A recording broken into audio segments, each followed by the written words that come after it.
Now the Philistines, gathering their troops for battle, assembled at Socoh of Judah. And they made camp between Socoh and Azekah, within the borders of Damim.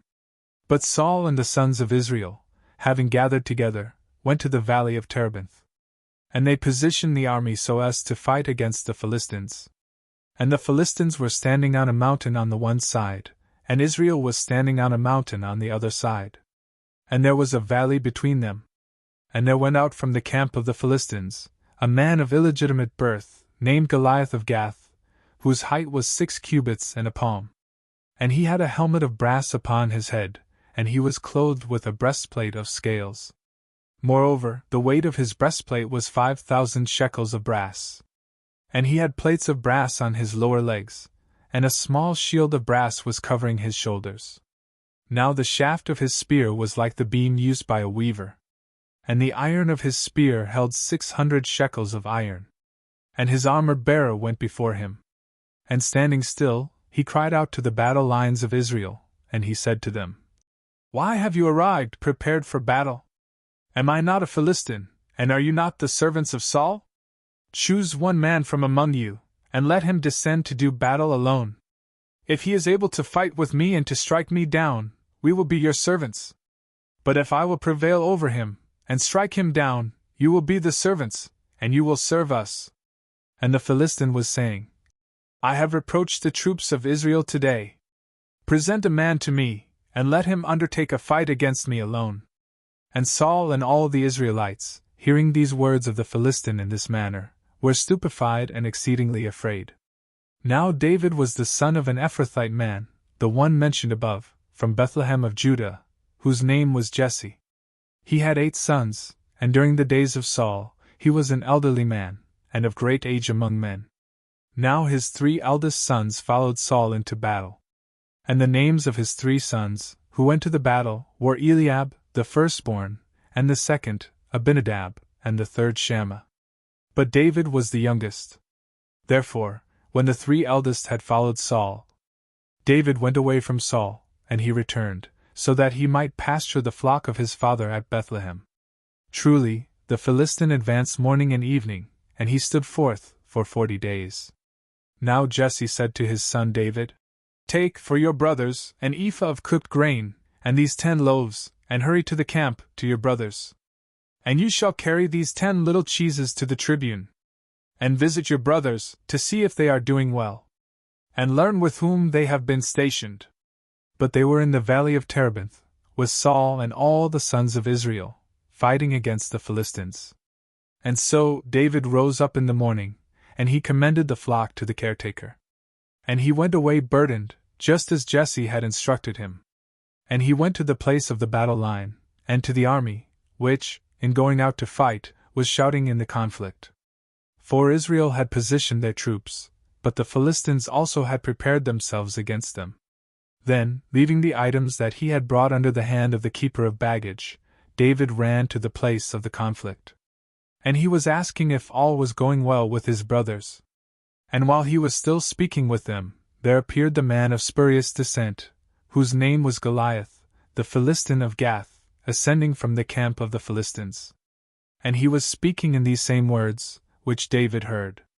Then all the Israelites, when they had seen the man, fled from his face, fearing him greatly. And someone of Israel said, Have you seen this man, who has risen up? For he ascended in order to reproach Israel. Therefore, the man who will strike him down, the king will enrich with great wealth, and will give to him his daughter, and will cause his father's house to be free of tribute in Israel. And David spoke to the men who were standing with him, saying, What will be given to the man who will have struck down this Philistine, and who will have taken away the disgrace from Israel? For who is this uncircumcised Philistine, that he should reproach the soldiers of the living God?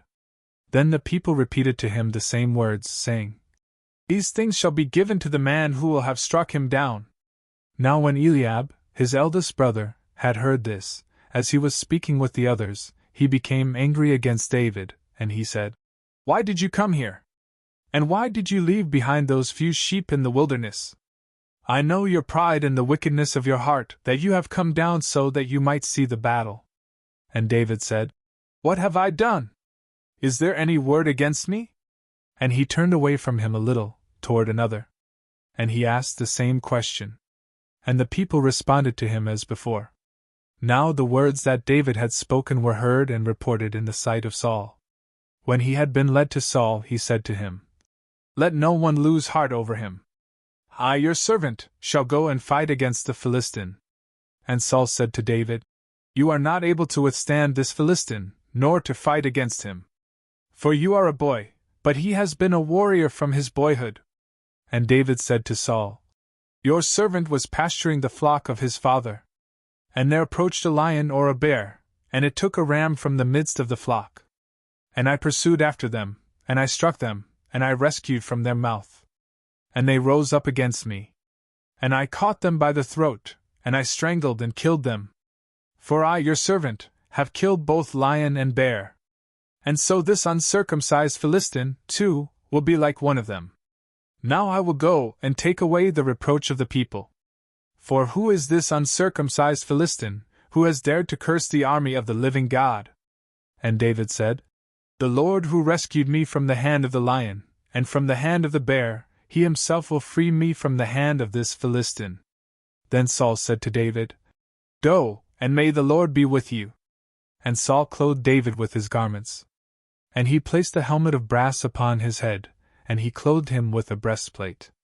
Then David, having girded his sword over his armor, began to see if he could walk in the armor. But he was not accustomed to it. And David said to Saul, I cannot move about in this way, for I am not used to it. And he put them aside. And he took up his staff, which he held always in his hands. And he chose for himself 5 very smooth stones from the torrent. And he put them into the shepherd's bag that he had with him. And he took up a sling in his hand. And he went out against the Philistine. And the Philistine, advancing, went and drew near against David. And his armor-bearer was before him. And when the Philistine had seen and considered David, he despised him. For he was a youth, ruddy and of handsome appearance. And the Philistine said to David, Am I a dog, that you approach against me with a staff? And the Philistine cursed David by his gods. And he said to David, Come to me, and I will give your flesh to the birds of the air, and to the beasts of the earth. But David said to the Philistine, You approach me with sword, and spear, and shield. But I come to you in the name of the Lord of hosts, the God of the armies of Israel, which you have reproached. Today the Lord will deliver you into my hand, and I will strike you down. And I will take your head from you. And today I will give the carcasses of the camp of the Philistines to the birds of the air, and to the beasts of the earth, so that all the earth may know that God is with Israel. And this entire assembly will know that the Lord does not save by sword, nor by spear. For this is his war, and he will deliver you into our hands. Then, when the Philistine had risen up, and was approaching, and was drawing near against David, David hurried and ran to the fight against the Philistine. And he put his hand into his bag, and took out 1 stone. And swinging it around, he cast it with the sling and struck the Philistine on the forehead. And the stone became embedded in his forehead. And he fell on his face, upon the ground. And David prevailed against the Philistine with a sling and a stone. And he struck and killed the Philistine. But since David held no sword in his hand, he ran and stood over the Philistine, and he took his sword, and withdrew it from the sheath. And he killed him, and cut off his head. Then the Philistines, seeing that their strongest man was dead, fled away. And the men of Israel and Judah, rising up, shouted and pursued after the Philistines, even until they arrived at the valley and as far as the gates of Ekron. And many wounded among the Philistines fell on the way of Shuraim, and as far as Gath, and as far as Ekron. And the sons of Israel, returning after they had pursued the Philistines, invaded their camp.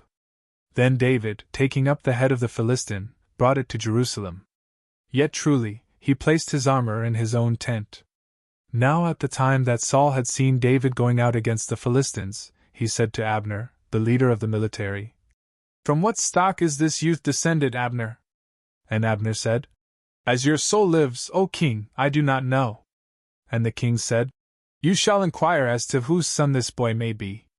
And when David had returned, After the Philistine had been struck down, Abner took him, and brought him before Saul, having the head of the Philistine in his hand. And Saul said to him, "Young man, from what ancestry are you?" And David said, "I am the son of your servant Jesse of Bethlehem."